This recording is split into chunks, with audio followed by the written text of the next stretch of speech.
In 1968, Roy Benavidez was not supposed to be near another battlefield. Army doctors had once prepared to send him home because they thought he might never walk again. He had been born in 1935 near Cairo, Texas, lost both parents by age 7, and learned early that life could hand you bad news without asking if you were ready. By his teens, he was working, picking crops, shining shoes, and carrying the kind of adult weight that makes childhood pack its bags. The Army gave him direction, first the Texas National Guard, then active duty, airborne training, and eventually the Green Berets.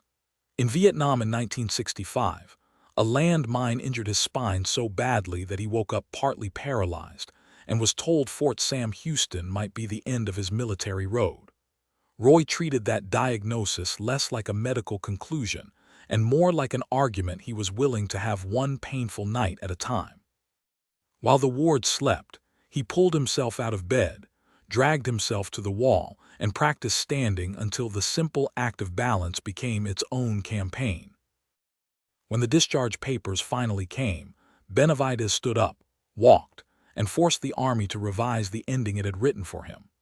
By early 1968, he was back in South Vietnam with Detachment B-56, 5th Special Forces Group, the sort of assignment that suggests subtlety had taken the day off. On the morning of May 2, a 12-man Special Forces reconnaissance team was inserted west of Loc Ninh to gather intelligence on heavy enemy activity. The team, 3 American Special Forces soldiers and 9 Montagnard fighters, quickly ran into a much larger North Vietnamese force and called for emergency extraction. 3 helicopters tried to land and could not, because the pickup zone had become a storm of small arms and anti-aircraft fire. At the forward operating base, Benavidez heard the calls over the radio as wounded aircrews returned, and the rescuers tried to understand how bad the trap had become. He grabbed a medical bag and boarded a returning helicopter anyway, armed mostly with a knife and the kind of confidence that makes paperwork nervous. When the aircraft could not safely set down, he jumped from the hovering helicopter into the clearing and ran roughly 75 meters toward the trapped team. Before he reached them, he was wounded in the leg, face, and head, which would be a reasonable time for most human beings to reconsider their schedule. Benavidez did the opposite. He took charge, moved the wounded, directed fire, and threw smoke canisters so the extraction aircraft could find them. Under constant fire, he carried and dragged men toward the helicopter, then ran alongside it to protect the evacuation as it shifted position.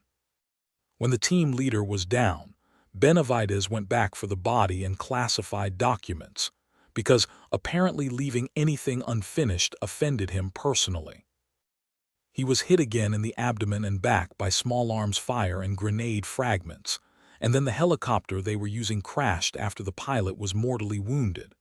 In critical condition, Benavidez still reached the wreckage, helped survivors out, gathered them into a defensive perimeter, and distributed water and ammunition.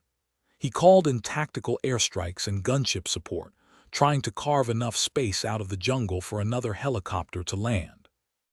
While giving first aid, he was wounded again, then kept ferrying men to the aircraft as if pain had been demoted to background noise. On one trip, an enemy soldier struck him and, according to the Army Museum account, ran him through with a bayonet during close-quarter fighting. Benavidez survived that too, kept moving, and reached the aircraft in time to stop 2 enemy soldiers rushing from an angle the door gunner could not cover.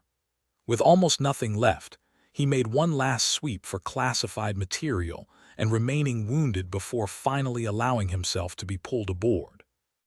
By the end of the 6-hour ordeal, official accounts credit his refusal to stop with saving at least 8 men.